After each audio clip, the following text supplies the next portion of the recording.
Oh boy, we are on to chapter 6.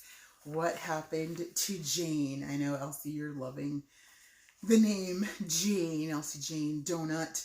All right, what happened to Jane? Let's find out. The dinner with Mr. Smith and the evening that followed were an almost complete success. And the biggest success of the evening for Mark and Catherine and Martha was Mr. Smith himself.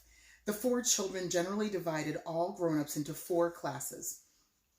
There were the ones like Miss Bick and Uncle Edwin and Aunt Grace and Mrs. Hudson who, frankly, and as cruel as it might be to say it, just weren't good with children at all. There was nothing to do about these, the 4 children felt, except be as polite as possible and hope they would go away soon. Then there were the ones like Miss Mamie King, who, when they were with children, always seemed to want to pretend they were children too. This was no doubt kindly meant, but often ended up with the 4 children feeling embarrassed for them. Somewhat better were the opposite ones who went around treating children as though the children were as grown up as they were themselves. This was flattering, but sometimes a strain to live up to. Many of the 4 children's school teachers fell into this class. Brady. Sorry. Last and best and rarest of all were the ones who seemed to feel that children were children and grown-ups were grown-ups, and that was that. And where are you? You were okay. Sorry. Last and best and rarest of all were the ones who seemed to feel that children were children and grown-ups were grown-ups, and that was that.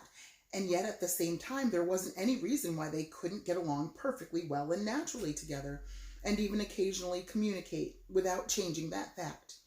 Mr. Smith turned out to be one of these. He allowed and even urged the 4 children to choose anything they wanted from the menu at dinner, at the same time frankly advising Mark that he thought he would rather enjoy rare steak and fried onions more than he would codfish tongues. Codfish tongues. Jane said she wasn't very hungry and would her mother order something for her, please? And no, she didn't think she cared for any dessert, thank you. The other 3 stared at her in disbelief. After dinner came the ride home, and that was exciting, for everyone did not own a motor car in those days, and the 4 children were among the ones who didn't. Mr. Smith showed them the way to shift from high into second without stopping, and Mark thought this almost as magical as anything the charm had done for them so far. Jane said she had seen it before. The other 3 thought this rude of her. When they arrived at home, Mr. Smith proved an adept player of fan-tan, and I doubt it. And when card-playing palled was enthralling in his description of his travels in darkest Australia. Jane said she was tired and didn't feel like playing games or talking, and she'd guess she'd go to bed and finish Hildegard's Harvest instead. The other 3 looked at each other and decided they had better have a word with Jane later on. But when at last, very late, they were sent to bed and stopped to peek into her room, she was asleep, or pretending to be.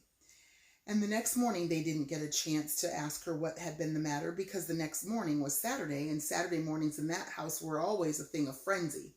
On Saturdays, the children's mother came home from work early, and Miss Bick stayed only a half day, and those were 2 good things about Saturday.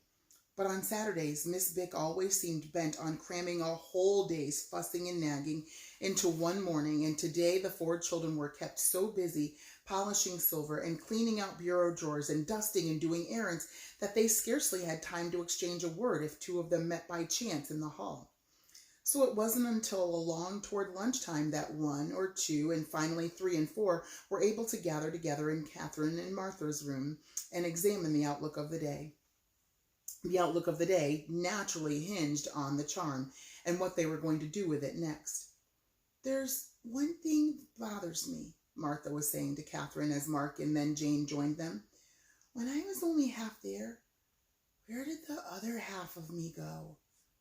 "Don't," said Catherine. "That's just one of those questions that give you a headache just to think about it. Like, which came first, the chicken or the egg?"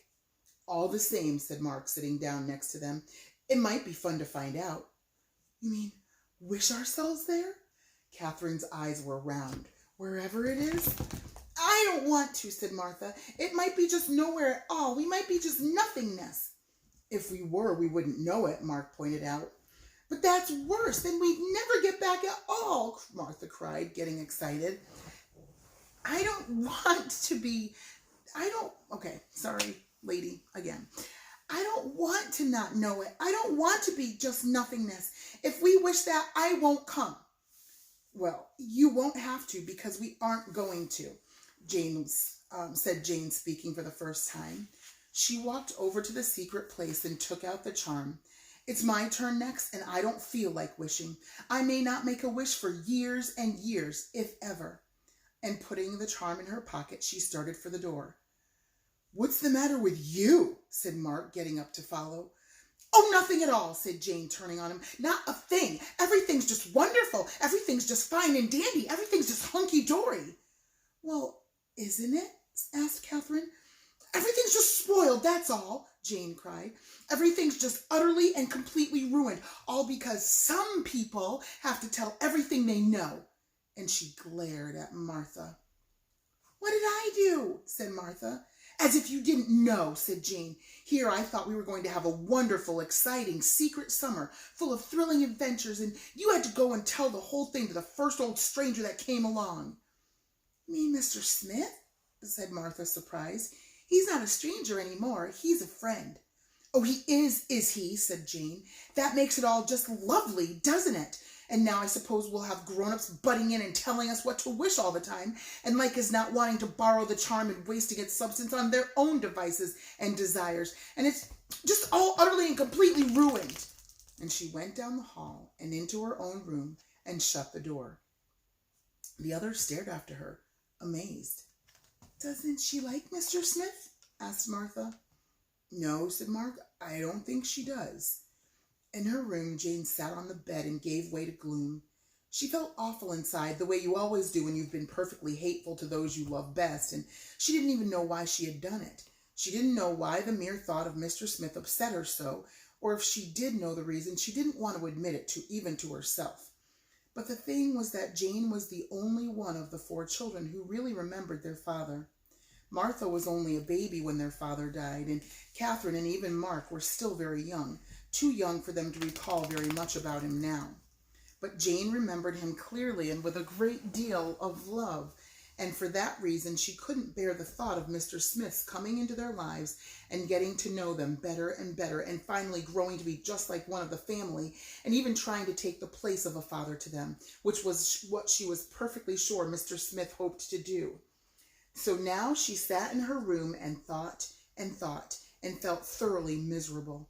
Even the presence of the charm in her pocket was no comfort, because while it would serve the others right if she made a wish all by herself, the only wishes she could think of to make were horrible, murderous ones.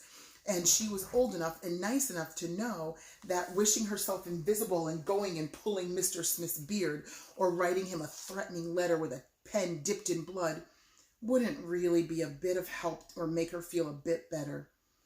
After a few minutes, there was a knock at the door, and Mark and Catherine and Martha trooped in, looking solemn. We've been thinking, Mark said, and we thought we ought to hold a council. About Mr. Smith, said Martha. Go away, said Jane. You'd like him if you really got to know him, said Mark. He was lots of fun last night. Humph, said Jane. He was a big help when I wasn't all there, said Martha. He's sensible about magic, not like most grown-ups at all. Ha, said Jane. So we were thinking, said Catherine, and then trailed off, looking at Mark. Well, said Jane. You tell her, said Catherine to Mark. We were thinking, said Mark, that maybe before we make another wish, we ought to go see Mr. Smith and sort of ask his advice, just in a general way. What? Said Jane. I think we ought to take him along with us in the next wish, said Martha. Then he could help us get out again if we get in more trouble. The way we always seem to, said Catherine.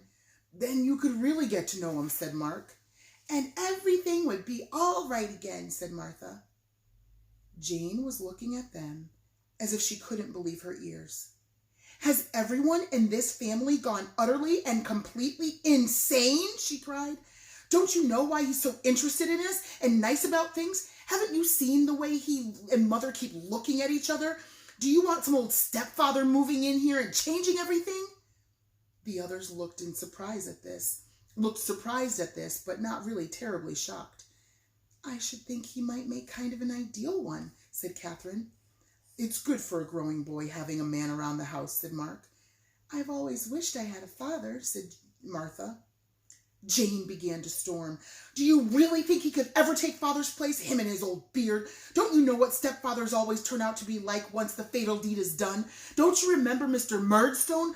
Oh, she cried, glaring round at them all. It's no use. You don't understand. I wish... She broke off in alarm, remembering the charm. Then, a prey to utter recklessness, she plunged her hand into her pocket, grasped the charm firmly, and went on. Yes, I do. I wish I belonged to some other family. I wish it twice. And time's up. We're going to have to stop there, and we'll have to find out what happens to Jane next week. Oh, man, she's on a rampage, but you'll have to wait to find out.